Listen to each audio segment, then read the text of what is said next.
Okay, we're right at the entrance to the trail. We're at Hager Park. The playground is right here, so there's lots of screaming kids all around. We're right at the parking lot, but right next to the parking lot are some really good plants. So let's just go through them real quick. Let's just start with an easy one, real common everywhere. This is a sugar maple. Here's probably a better. Sugar maples are easy because they're opposite leaves. When early in the spring, sometimes it can be hard to see everything because it's so condensed, but you can still see here opposite leaves. Okay. You can tell this is a leaf because there's a little bud down here. Even this time of year, you can tell that that's a leaf because of the little bud at the crack here where it attaches, where the petiole attaches to the stem. You can also look at old bud scars, and you can see the opposite.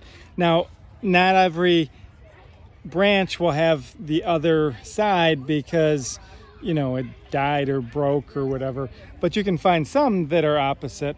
So if you find any that are opposite, then it was opposite leaves. Again, sugar maple is easy because it's the dominant tree. So if you just guess sugar maple and you're in a forest, you're almost always going to be right. But the real characteristic to look for is the lobes. So maples have palmately lobed. They're palmately veined, so they come out like a palm. But you can see the lobes, and then here the sinus here, so that the deeper part of the lobe is U-shaped. If we look at some other leaves,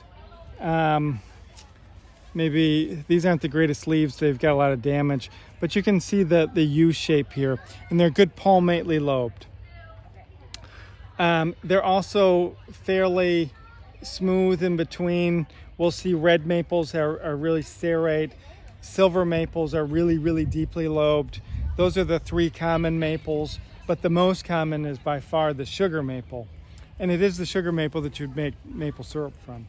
And it's the sugar maple that's the flag of Canada. So there's your maple. There's tons of maples around here. So since there's so many maples around here, if we look on the understory here, there's lots of little seedlings. The little seedlings are maples. And you can really see this is probably a better leaf with the U-shaped, where it's almost like, the same as between your finger and your thumb. So that's good sugar maple. And there's tons of little seedlings of it. Now, because it's right here, it's kind of nice. We just scoot over slightly. There's a shrub here. And this is a really common shrub around here. This is not a maple, but it looks like a maple. And this is a viburnum, and it's actually maple-leafed viburnum. And it looks maple-leafed because it's palmately lobed and palmately veined. But if you look, the serrations are much more regular. They're not the irregular like the typical maple. And then how you would really know this is the inflorescence would be totally different. It's a corm inflorescence, as opposed to maples have the paired winged seeds. Okay, so that's your maple leaf viburnum. Now, right below is the wild ginger. Wild ginger is a great understory species that's super common in forest around here. It's got really distinctive leaves. See how where the petiole attaches is almost flat right here, and the blade comes back. That's unusual. So it's really distinct looking because of that. The leaves are entire, and it's got this really unique where it attaches. There's some maybe some better, bigger ones here that really really show that. And it's the flowers. So if we look over a little bit, if you kind of dig through some of these patches, you'll find some flowers. So here's a bud of a flower that hasn't quite opened yet. And then I just grabbed a flower that's open, And so these are fly pollinated, so they don't smell all that great, and you kind of got to look for them, but they're neat. They're actually quite pretty, but you don't usually see them because they're just kind of hanging out down at the bottom. But if you dig for them, they're pretty. But they don't smell great because they're fly pollinated. You can see over right around here, there's really dense wild ginger. And wild ginger, because of it makes a really dense understory ground cover.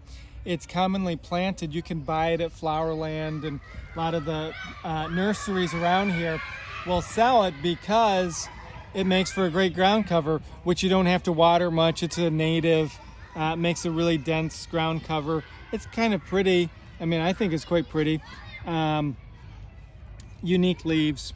Okay, wild ginger, good native.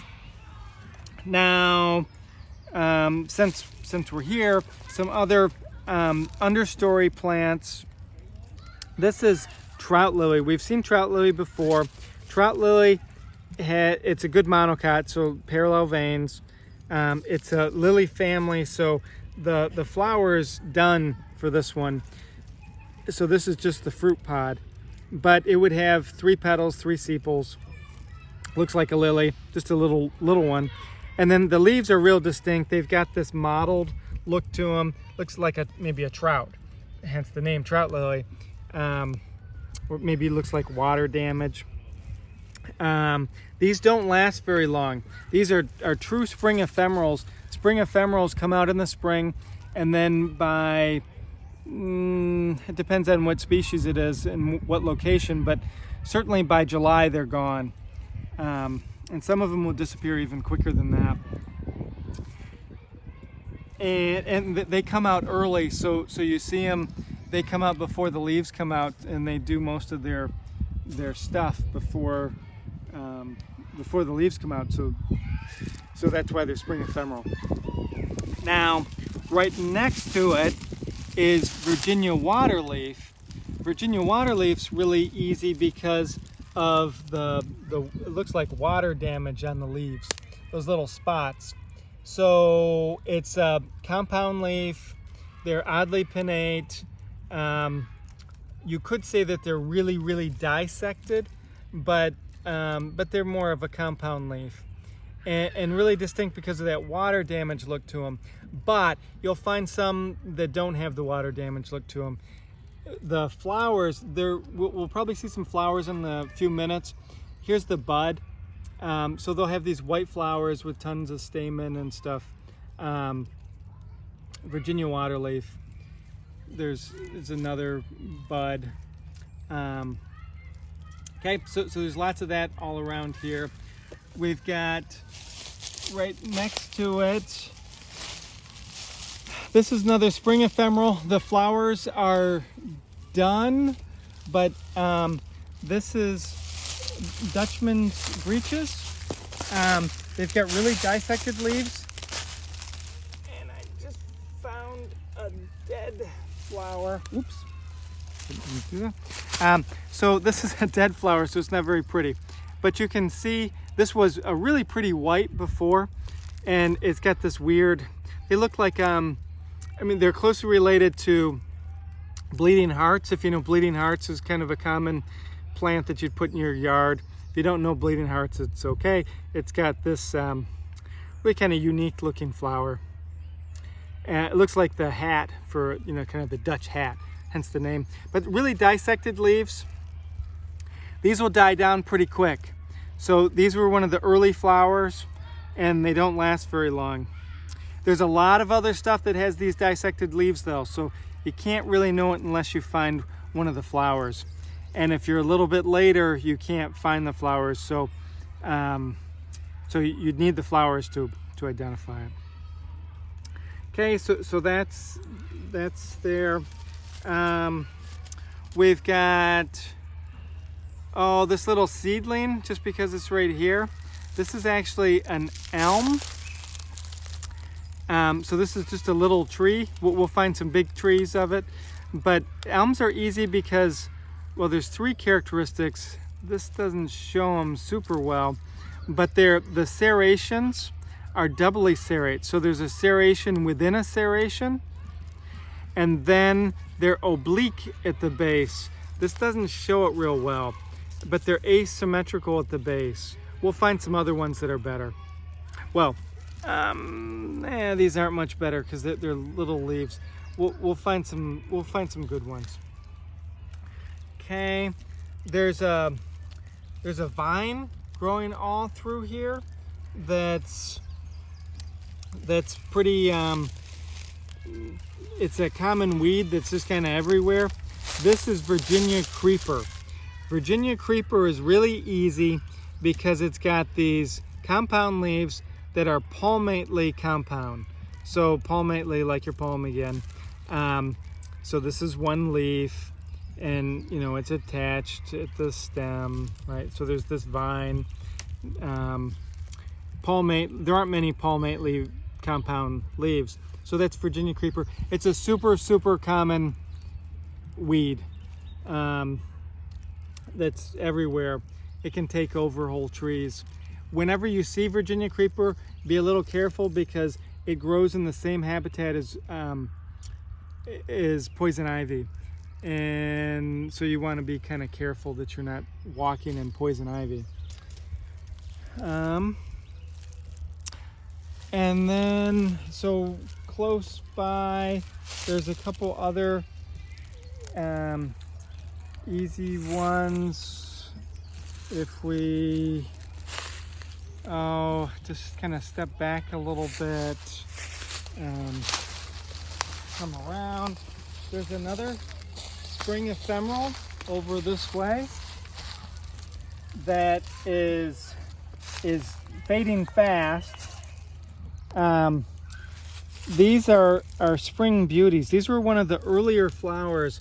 They're kind of, it's hot, so they haven't been very happy lately. So they're really pretty flowers. They were one of our first flowers. I'm trying to open a little bit. So real pretty, really easy because they've got these long skinny leaves. It was one of the first flowers, long skinny leaves, spring beauty. And these will disappear pretty quick. Oh yeah, there's a better open one.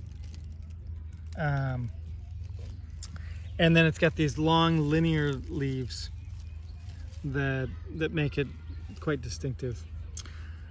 Okay, and then very nearby, we've got a bunch of violets. Now, usually when we think of violets, we think of a purple flower, right? Hence the name. But this happens to be a white one, which is kind of fun. We do this as one of our keying out plants. So if we're keying this out, you'd want to really zoom in and look to see if these petals have a beard on them and so forth. But so some things that make violets really easy is if you look at the bottom of them, there's a spur here. So the petal kind of goes back before where the pedicel attaches. So that's called a spur. So violets generally have a spur, and then they've got the violet looking leaves. There's petals. There's 5 petals, pretty distinctive looking. The leaves are just an oval. Now, you might, in some ways confuse this with a wild ginger, but no, because these are serrate. Here, I will just grab up. So here is this is the wild ginger. See, these are entire. They have kind of the similar attachment here, but this is way more exaggerated. This is kind of a typical, the violet has more of a just typical leaf. Yeah, it comes back a little bit, but nothing like the ginger that comes way back, and it's almost flat right there. And the violets have some tiny serrations to them. There's tons of violets. Violets are real common understory. They're also just a common weed in most people's yards. So lots of violets, lots of Virginia So lots of violets, lots of Virginia creeper, lots of wild ginger, all mixed through here. And oh, there's the Dutchman's breeches that are not quite as withered. So you can see them. They're prettier. These are oftentimes sold at plant stores too, because they're pretty and they make for a nice ground cover as well. Mixed through here, just again more review, is we've got lots of the trout lily. These don't have flowers, didn't have flowers, but the leaves are real distinct, so it makes them easy just because of that. So that's most of the understory right at this little spot.